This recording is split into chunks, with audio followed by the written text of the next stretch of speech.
சிறகடிக்க ஆசை சீரியலோட upcoming episode என்னன்னு பார்க்கலாம். மனோஜ் மேலே ரொம்பவே கோவமாக இருந்த ரோஹிணி மனோஜை கேள்விக்கு மேலே கேள்வி கேட்குறாங்க. உனக்காக சப்போர்ட் பண்ண போயிட்டு உங்கள் அம்மா கிட்ட நான் இவ்வளோ அவமானப்பட்டு நிற்கிறேன். ஆனால் நீ என்னடானா உன்னை பற்றி மட்டும்தான் யோசிக்கிற. உனக்கு உதவி செஞ்ச என்னை பற்றி யோசிக்கவே மாட்டேல்ல. அப்புறம் எதுக்காக நான் இந்த வீட்டில் இருக்கணும்? நீ உன் அம்மா கூடயும் உன் தம்பிங்க கூடயும் சந்தோஷமாக இந்த வீட்டில் இரு. நான் எங்கேயாவது கிளம்புறேன் அப்படின்னு சொல்லிட்டு வெளியில் வராங்க ரோகிணி. இதை பார்த்த மனோஜும், ரோஹிணி நீ மட்டும் என்னை விட்டு கொடுத்து தானே பேசினேன்.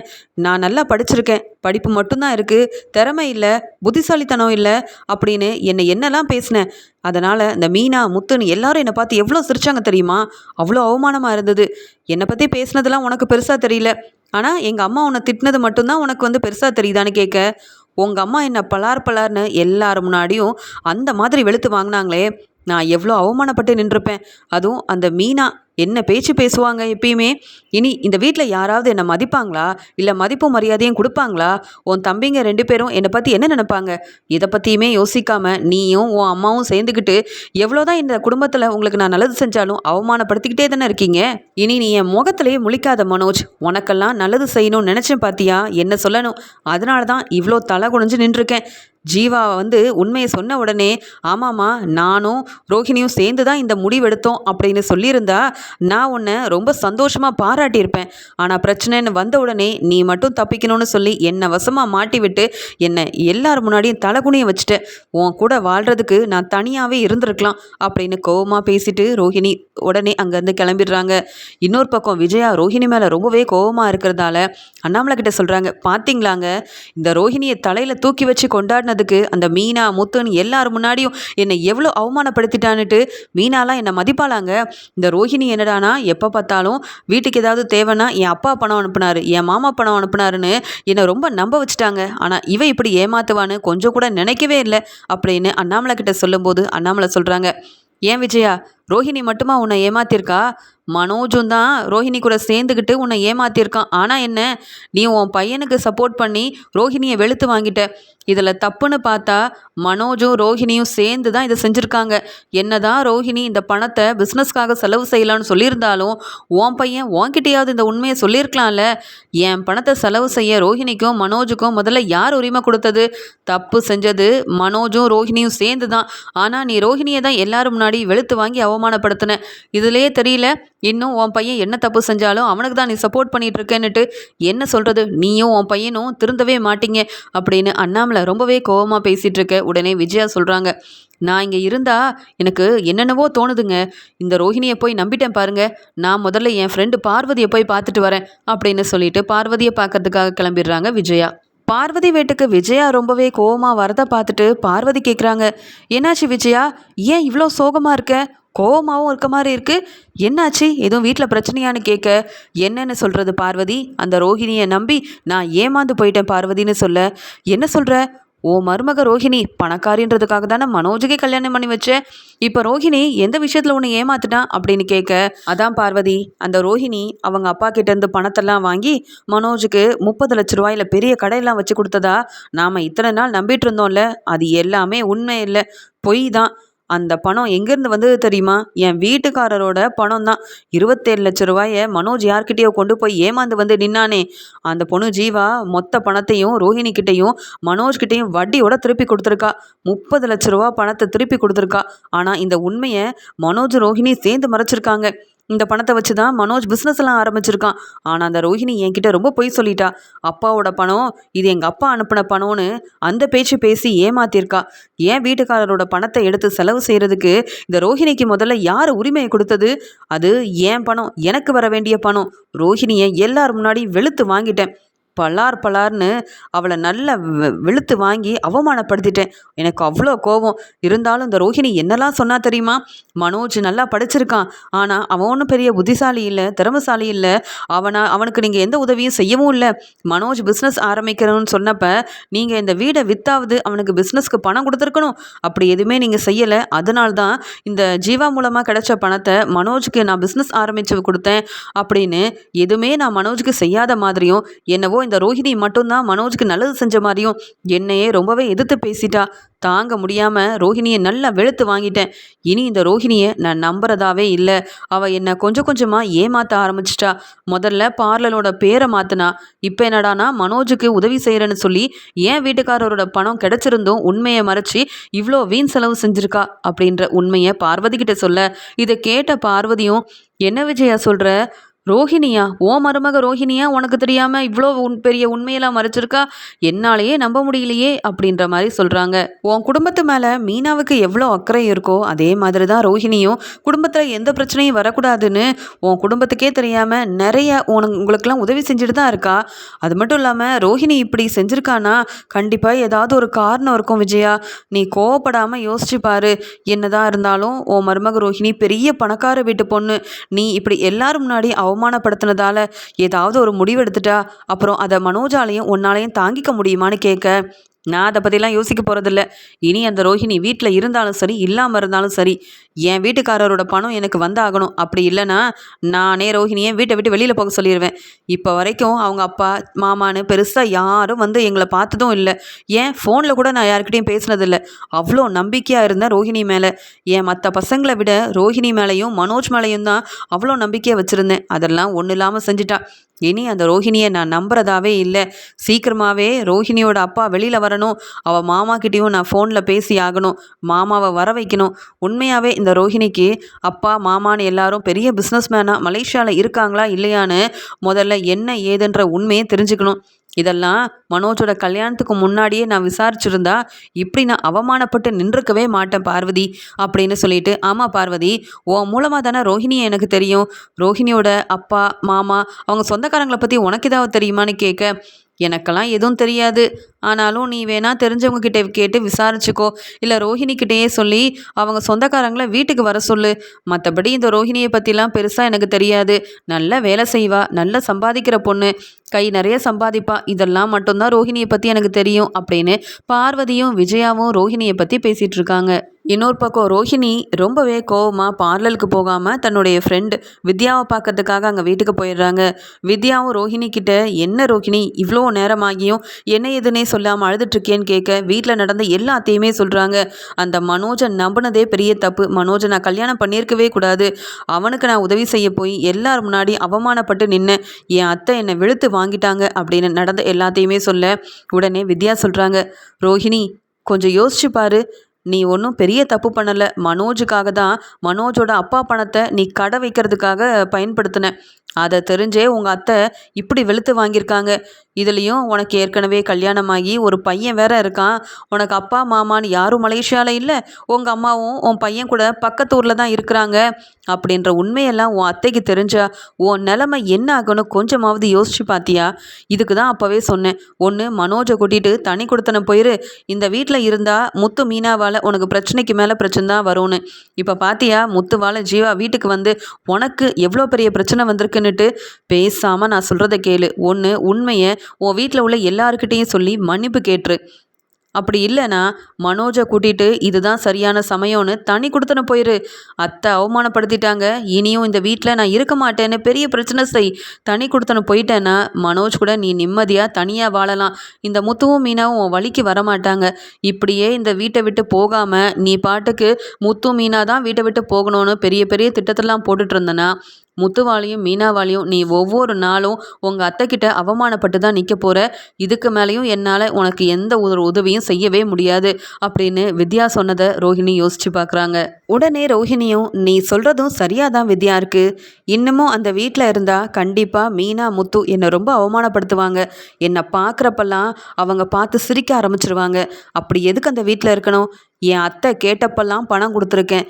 மனோஜுக்கு உதவி செய்ய ஜீவா கொடுத்த பணத்தை நான் நல்லதுக்காக தான் பயன்படுத்தினேன் தவிர்த்து எனக்காகவோ இல்லை என் பையன் கிறிஷ்காகவோ எங்கள் அம்மாவுக்காகவோ நான் பயன்படுத்தலை. அதை கூட புரிஞ்சிக்காம விஜயாத்த அந்த கேள்வி கேட்டு என்னை திட்டினாங்க. அது மட்டும் இல்லாமல் பலார் பலார்னு மீனா முன்னாடி என்னை வெளுத்து வாங்கினாங்களே, அப்போ எனக்கு எப்படி இருக்கும்? மனோஜ் கூட எனக்கு சப்போர்ட் பண்ணாமல் இது எல்லாத்தையும் பார்த்துட்டு தான் நின்னான். அப்போ தான் புரிஞ்சுக்கிட்டேன், மனோஜ் தான் அம்மாவுக்கும் தான் குடும்பத்துக்காகவும் தான் இருப்பானே தவிர்த்து எனக்கு ஒரு பிரச்சனைன்னு வந்தால் என்ன எல்லாரும் முன்னாடி வசமாக மாட்டி விட்டுட்டு அவன் தப்பிக்க தான் பார்ப்பான்னு நல்லாவே புரிஞ்சுக்கிட்டேன். இதுக்கிடையில் மனோஜ் வேற என்னை கேள்வி கேட்குறான். என்னை எல்லார் முன்னாடியும் நீ அவமானப்படுத்திட்ட, நான் எல்லாரும் முன்னாடியும் தலை குனிஞ்சு நிற்கிறதுக்கு காரணமே நீ தான் ரோஹிணி, எனக்கு எப்படி திறமை இல்லைன்னு நீ சொல்வேன்னு கேட்குறான். அவங்க அம்மா கிட்ட நான் அவமானப்பட்டு நின்னதெல்லாம் மனோஜுக்கு பெருசாக தோணவே இல்லை. மனோஜ் கூட நான் இத்தனை நாள் இருந்து அவனை நல்லபடியாக பிஸ்னஸ் செய்ய வைக்கணும், பெரிய ஆளாக்கணும்னு நினச்சது எல்லாமே ஒன்றும் இல்லாமல் போயிடுச்சு அப்படின்னு சொல்லி ரொம்பவே மனசு வேதனைப்பட்ட ரோஹிணி, இனி மனோஜ் கூட சேர்ந்து வாழக்கூடாது, நான் தனியாகவே இருந்துடுறேன். நான் வேணும்னு நினச்சா மனோஜ் என் கூட தனி கொடுத்துன வரட்டும், ஆனால் அந்த வீட்டில் நான் இனி இருக்க போகிறதே இல்லை. விஜயா ஆண்டிக்கு நான் சரியான பாடம் புகட்டணும். என்னை எல்லார் முன்னாடியும் அசிங்கப்படுத்தினாங்க, அவமானப்படுத்தினாங்க, எல்லாத்தையும் தாங்கிக்கிட்டேன்ல. இனி நான் வேணும்னா மனோஜ் என் கூட வரட்டும், அவங்க அம்மா தான் வேணும்னா அந்த வீட்டிலேயே இருக்கட்டும், நான் தனியாகவே இருந்திருக்கிறேன். இத்தனை நாள் நான் பட்டது, இவ்வளோ கஷ்டப்பட்டது எல்லாமே வீணாக போச்சு அப்படின்னு சொல்லிட்டு நான் இன்னைக்கு வீட்டுக்கே போக மாட்டேன் அப்படின்னு வித்யாவோட வீட்டிலேயே இருந்துடுறாங்க ரோகிணி. ரோஹிணி மேலே மனோஜ் ரொம்பவே கோவமாக இருந்ததால் ரோஹிணி வீட்டுக்கு வராததை பெருசாகவே நினைக்காம அமைதியாகவே இருக்காரு. ஆனால் நேரம் ஆகிட்டே இருக்குது, வீட்டுக்கு வர வேண்டிய ரோஹிணி வராமல் இருக்கா. எங்கள் அம்மா வேற கோவமாக இருக்காங்க. ரோஹிணியை பற்றி பேச போனால் அம்மா திட்டிடுவாங்களோ, என்ன செய்யன்னு தெரியல. ரோஹிணி இந்நேரத்துக்கு வீட்டுக்கு வந்திருக்கணுமே, எங்கே போனாலோ என்ன ஆச்சோ தெரியல. என் மேலே வேற ரோஹிணி கோவமாக இருக்கா, ஃபோன் பண்ணாலும் எடுக்க மாட்டேங்கிறா அப்படின்னு ரொம்பவே குழப்பத்தில் இருக்கிறாரு மனோஜ். வீட்டுக்கு வந்த முத்துவுக்கு மீனா சாப்பாடு பரிமாறும்போது முத்து இங்கே மனோஜை பார்த்து கேட்குறாரு, என்ன மனோஜ் சாப்பிட வரலையா? ஆமாம் பார்லலம்மா எங்கன்னு கேட்க, உங்கள் 2 பேரால் தான் நான் அவமானப்பட்டு நிற்கிறேன். என் மேலே உள்ள கோவத்தில் ரோஹிணி இனி வீட்டு பக்கம் வரமாட்டேன்னு சொல்லி கோவமாக பேசிட்டு போயிருக்கா. இன்னும் அவள் வேலை முடிஞ்சு வீட்டுக்கு வரல, எங்கே போனாலோ என்ன ஆச்சோ தெரியல. முத்து, இப்போ நீ சந்தோஷமாக இருந்திருப்பியே, என்னை வசமாக மாட்டி விட போயிட்டு இங்கே எனக்கும் எங்கள் அம்மாவுக்கும் மட்டும் இல்லாமல் எங்கள் அம்மாவும் ரோஹிணியை புரிஞ்சுக்காமல் வெளுத்து வாங்கிட்டாங்கல்ல.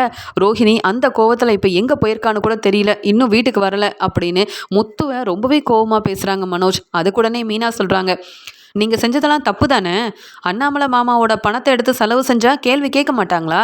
இத்தனை நாள் 5 மாதத்துக்கு மேலே உண்மையை மறைச்சிருக்கீங்க.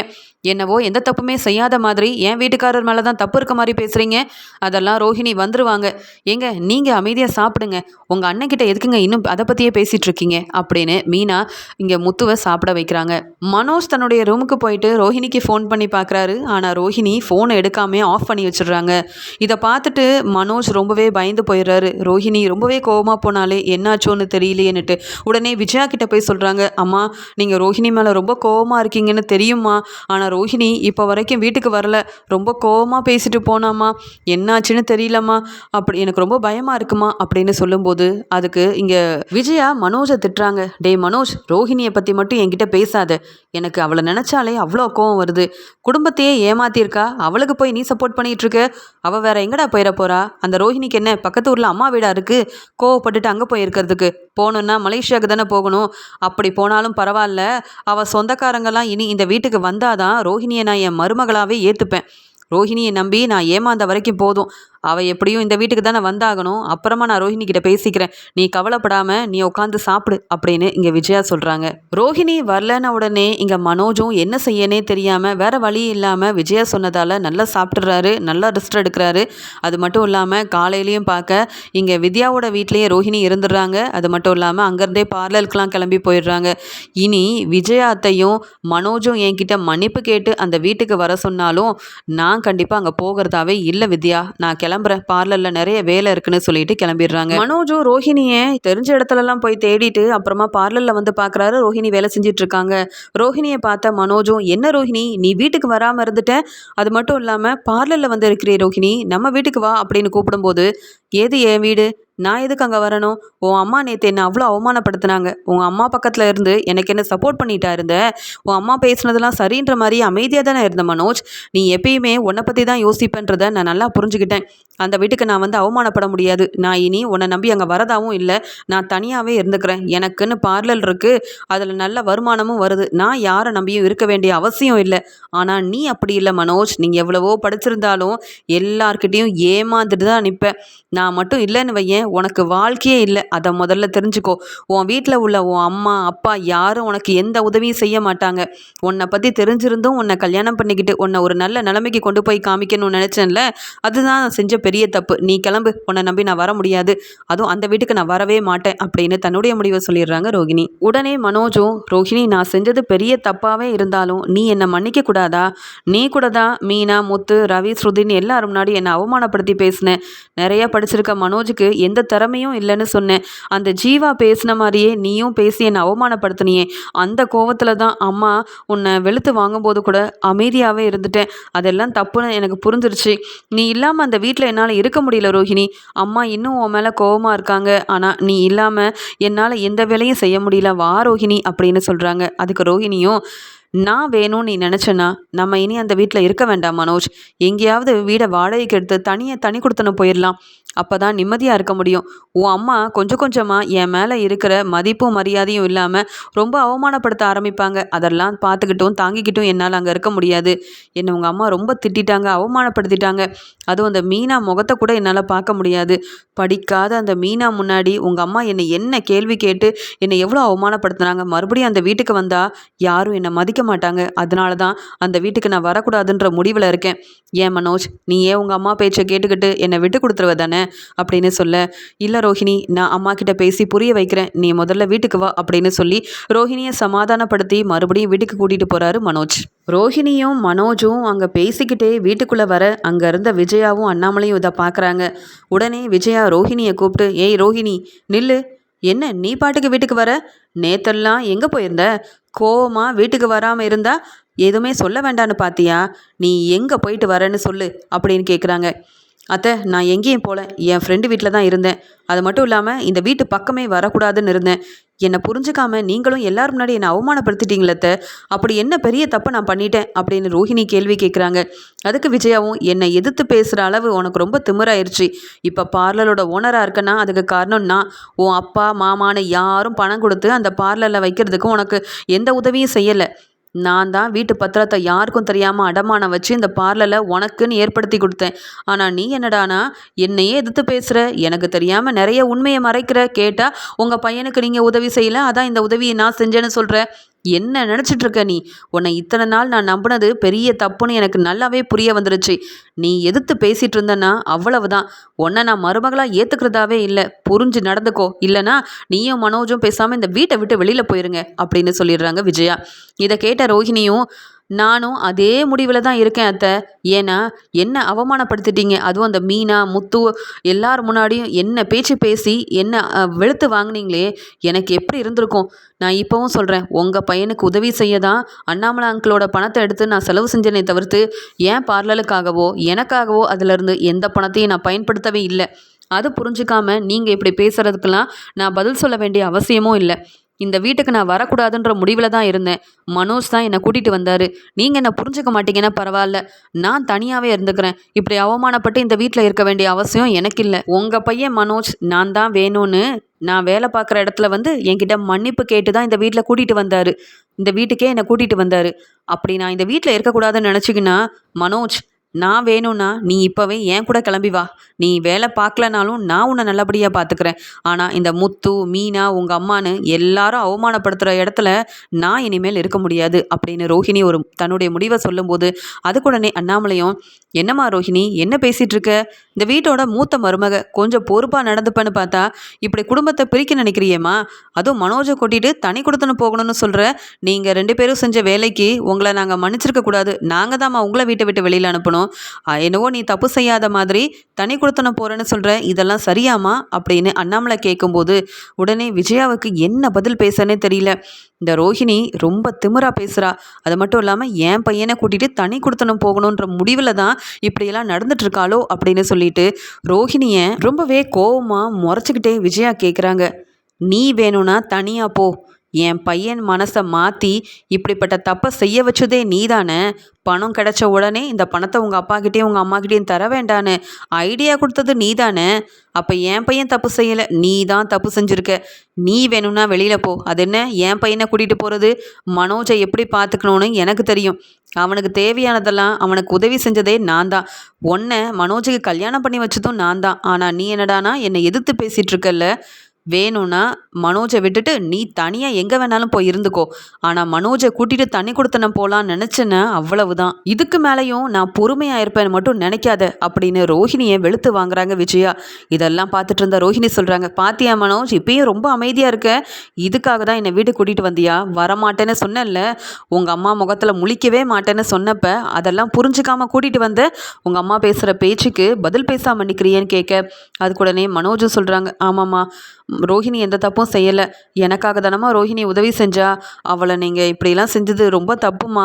இனி இந்த முத்து ரவின்னு யாராவது எங்களை மதிப்பாங்களாமா? அப்புறம் எதுக்குமா நான் அந்த வீட்டில் இருக்கணும்? எப்போ பார்த்தாலும் முத்து முன்னாடியும் மீனா முன்னாடியும் நானும் ரோஹிணி அவமானப்பட்டு நிற்கிறோம். இப்போ கூட நீங்கள் புரிஞ்சுக்காம என்ன வெளுத்து வாங்கினது மட்டும் இல்லாமல் ரோஹிணியவும் ரொம்பவே பலார்னு வெளுத்து வாங்கிட்டீங்கம்மா. ரோஹிணி சொல்கிறது தான் சரி. பேசாமல் நான் ரோஹிணி கூடயே தனியாக எங்கேயாவது போய் தனி கொடுத்தனம் இருந்துக்கிறேம்மா அப்படின்னு மனோஜ் சொன்னதை கேட்டு தாங்க முடியாத விஜயா கண் கலங்கி போயிட்டு ரோஹிணியை பார்த்து ரொம்பவே கோபமாக முறைக்கிறாங்க. இப்படி இந்த பிரச்சனை நடந்துட்டு இருக்கும்போதே முத்துவும் மீனாவும் வீட்டுக்குள்ளே வராங்க. ரவி ஸ்ருதி ரூம்லேருந்து வந்து இது எல்லாத்தையுமே பார்த்துட்டு இருக்கும்போது இங்கே உடனே ரவி சொல்கிறாங்க ரோஹிணி கிட்ட, அண்ணி, நீங்கள் செஞ்சதும் தப்பு தானே. அப்புறம் அம்மா கேள்வி கேட்டால் நீங்கள் பதில் சொல்லாமல் எதிர்த்து பேச போய் தானே அம்மா இப்படி செஞ்சுட்டாங்க. அதுக்காக நீங்கள் தனி கொடுத்தன போனால் தப்பு இல்லையா? ஏற்கனவே இப்படி தான் புது வீடு வாங்கணும்னு நீங்களாக ஒரு முடிவெடுத்தீங்க. அதனால் 30 லட்ச ரூபா பணத்தை ஏமாந்து வந்து நின்றுருக்கீங்க. மறுபடியும் வீட்டை விட்டு போகணும்னு முடிவெடுத்தா நீங்கள் தான் எல்லாத்தையும் பார்த்துக்கணும். இதுக்கு மேலே நாங்கள் எதுவும் சொல்கிறதுக்கு இல்லை. மனோஜை நம்பி அதுவும் நீங்கள் தனி கொடுத்தன போகிறதெல்லாம் நல்லதே கிடையாது அப்படின்னு ரவி சொல்கிறாரு. அதுக்குடனே மனோஜும், என்ன ரவி இப்படியெல்லாம் பேசிகிட்டு இருக்க? ஏதோ சரியாக விசாரிக்காமல் ஏமாந்துட்டேன். அந்த 30 லட்ச ரூபா பணமும் என்னுடைய பணம், அது ஒன்றும் அப்பாவோட பணம் கிடையாது. நான் ஏமாந்தேன்னா அதை சம்பாதிக்க எனக்கு தெரியும். அதனால் என்னை பற்றி என்ன இப்படியெல்லாம் பேசிகிட்டு இருக்க அப்படின்னு மனோஜுக்கு கோவம் வருது. உடனே மனோஜுக்கு கோவம் வருது. இதை கேட்ட அண்ணாமலை சொல்கிறாங்க, ஆமாம்மா ரோஹிணி, இங்கே மனோஜ் படிச்சிருக்கான். நீ சொன்ன மாதிரி அவனுக்கு சரியான விவரம் பத்தலை. இவ்வளோ பெரிய கடையை வச்சு நடத்த அவனுக்கு கொஞ்சம் கூட பொறுப்பும் இல்லை. இனி அந்த கடையை மனோஜ் மட்டும் பார்த்துக்காம என் பசங்க ரவி முத்துன்னு யாராவது சேர்ந்தே பார்த்துக்கட்டும். நீ பார்லரோட ஓனராக இருக்க. மனோஜுக்கு உன்னால் எந்த விதத்துலையும் உதவியும் செய்ய முடியாதுல்லம்மான்னு சொல்ல அதுக்குடனே ரோஹிணி சொல்கிறாங்க, அந்த பார்லரோட பணம் என்னவோ உங்களுடைய பணமாக இருக்கலாம். ஆனால் மனோஜ் இப்போ பெரிய பிஸ்னஸ்மேன் ஆகிருக்கான். பெரிய பெரிய இங்கே டீலர்ஷிப்லாம் கிடச்சிருக்குன்னா அதுக்கு காரணம் நான் தான். மனோஜ் கண்டிப்பாக பிஸ்னஸில் ஜெயிச்சு காட்டுவார். நானும் இனிமேல் அந்த பிஸ்னஸில் என்ன செய்கிறாரு ஏது செய்கிறாருன்னு பார்த்துக்கிறேன். மற்றபடி முத்து ரவின்னு யாரும் இந்த பிஸ்னஸில் தலையிடவே வேண்டாம் அப்படின்ற மாதிரி ரோஹிணி சொல்கிறாங்க. அந்த சமயம் இது எல்லாத்தையுமே பார்த்துட்டு இருந்த முத்து சொல்கிறாரு, என்ன பார்லலம்மா, என் அப்பாவோட பணத்தை எடுத்து நீங்கள் செலவு செய்வீங்க.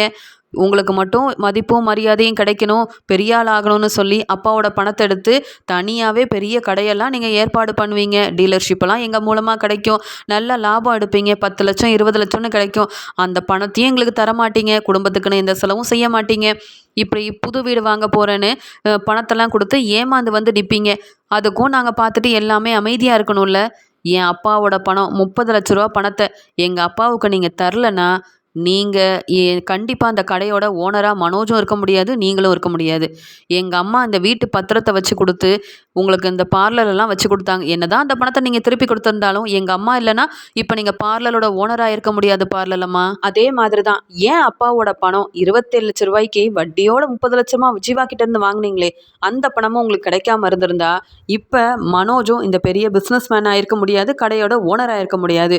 இந்த கடையை வச்சு நிறைய அவன் வீணாக செலவு செஞ்சுருக்கான். அது மட்டும் இல்லாமல் மனோஜுக்கு கொஞ்சம் கூட பொறுப்பே இல்லாமல் நிறைய கஸ்டமர்கிட்டையே பொருளெல்லாம் கொடுத்து ஏமாந்துருக்கான். இனியும் மனோஜையும் உங்களையும் நம்ப நாங்கள் தயாராக இல்லை. நீங்கள் தனி கொடுத்தனம் போனாலும் போகலைனாலும் இனி அந்த கடை மனோஜே பார்த்துக்கிட்டாலும் அந்த கடையோட ஓனராக நான் தான் இருக்க போகிறேன். கடைக்கு இனி என்ன வரவு வருது, எவ்வளோ செலவு செய்கிறீங்க, எல்லா கணக்கையும் நான் தான் பார்க்க போகிறேன். மனோஜ், நீ படிச்சிருந்தாலும் பொறுப்பே இல்லைன்னு அந்த ஜீவா மட்டும் இல்லை, உன் பொண்டாட்டி ரோஹிணியே சொல்லியிருக்காங்க. இனி கடையை நானும் ரவியும் சேர்ந்து பார்த்துக்கிறோம். கடையோட ஓனர் நானாக தான் இருக்க போகிறேன். அதனால் நீ படிச்சிருந்தாலும் அந்த கடையில் வேலை பார்க்குற ஸ்டாஃபாக மட்டும்தான் இருக்க போகிற. உனக்கு சம்பளத்தை நான் கொடுக்குறேன். அதே மாதிரி சந்தோஷ் சார்கிட்டேயும் நடந்த எல்லாத்தையுமே சொல்லி உன்னை பற்றி புரிய வச்சு நான் தான் அந்த கடையோட ஓனர்னு சொன்னால் கண்டிப்பாக சந்தோஷ் சாரும் ரொம்பவே சந்தோஷப்படுவார். அதனால் புரிஞ்சுக்கோ.